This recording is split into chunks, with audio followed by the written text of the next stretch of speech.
All my life I've been somebody who imagined being beyond where I was. In the 30-mile team time trial on the Utsunomiya-Nikko motorway. From when I was a little girl and I'd dream of racing my bicycle up and down the streets. And I'd imagine people lining the roads and cheering me on. The U.S. team of Inga Thompson, Eve Stevenson, Phyllis Hines, and Maureen Manley finished second behind the Dutch team to win the silver medal. I teach people personal and organizational strategies to achieve what it is that they want for themselves. Maureen Manley wins a silver medal at the 1990 World Championships. She's a multiple American champion, a teammate on Team USA. She's even on the back of a cereal box. There isn't a hill she can't climb, until. And what happened by the time we crested the top of the mountain, my vision had blurred so severely I lost my sight completely and found my wheels sliding out from underneath me, and I found myself tumbling to the ground. What I didn't know then, that I now know, is that I rode my bike off one road to begin a journey on a new road. And the new road is a life with multiple sclerosis. For a while, I couldn't see myself imagining being happy without having cycling. And then there came a time in my life, about 1.5 years into my diagnosis of MS, where I really got that this is my life. This is it.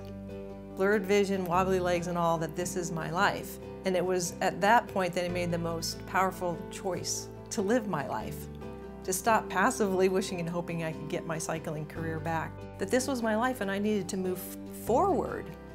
And a thought went through my head that was so powerful, I don't know if I thought it or it thought me.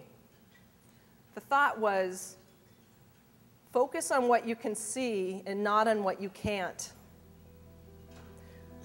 So I brought my vision in closer where I could see just fine. I could see the park bench that I was on, I could see the concrete that it was sitting on, and I could see the water lapping up against the shore. And I could rest there. And then I looked up through the park to the road. And I knew I couldn't walk down the road. But I knew I could walk to the next bench.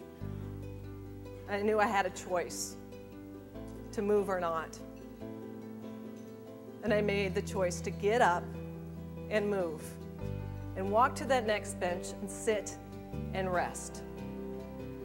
And then look to the next bench and move, sit and rest.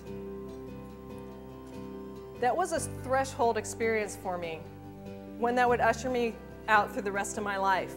What I did for myself and now help other people do is identify their yeses. What is their reasons that they want to be well, happy, or to achieve anything? I think we all need to lean into and build and work towards our yeses. And so when I began to say, okay, I'm not going to meditate because I have this stupid disease, I'm going to meditate to create more peace and creativity for myself. And I'm going to eat well because I want to be as healthy and happy and as strong and vital as I possibly can be, because I want to be healthy. So that's where it started, with just holding that. Just like when I was a little kid and wanted to be a world-class athlete. You know, it's like, I'm here and I want to be here, so what do I need to do and what do I need to learn?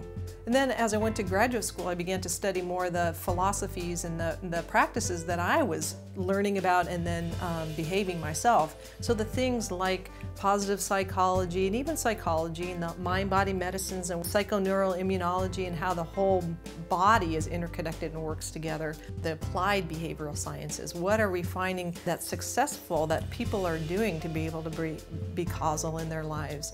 What I termed integrated wellness. And really looking at the whole of who we are as individuals and how that sits into other systems and what we create from there, and how it is that you can teach this to individuals and organizations to be able to create the change. And that's how I have a different view on a situation that individuals or organizations don't see what I see. I see a much more dynamic process in place, and I see the hiccups that are happening. And I like to say I come in as the verb. I come in as the person that really shows and illustrates how it is that you can achieve what it is that you want. My job is to help them to see just how powerful they are. As individuals and as a collective organization, I'm not going to come in with my roadmap for you. I'm going to help you create your own roadmap. because we are the road makers. I mean, this is a time of immense change in this world. Maureen starts pushing herself like she always had. By 2001, she bungee jumps in Canada. Then in 2003, 12 years after diagnosis, she gets back on the bike in a race. Given the choice, she'd get rid of her MS in a heartbeat, but she wouldn't trade the last 18 years for anything. I can't say that I know who I'd be without it. And I see the lives that I've touched and how, without the challenge of it, I wouldn't have grown to the level that I have. And many others have grown too, thanks to her.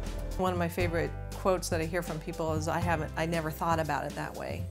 And thank you, because it really has helped to set them free in so many ways to look at what it is that they can achieve for themselves and experience for themselves, whether it's with any kind of a challenge. It could be a health challenge, it could be a financial challenge, it could be a relationship challenge, it could be a work challenge. And when I hear that, I get that it's not about me at all. What it tells me is that something was breathed into them, a new possibility.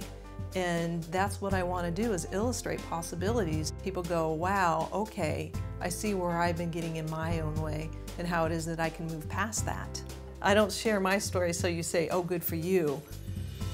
I share it so you can say, oh, I can do that too.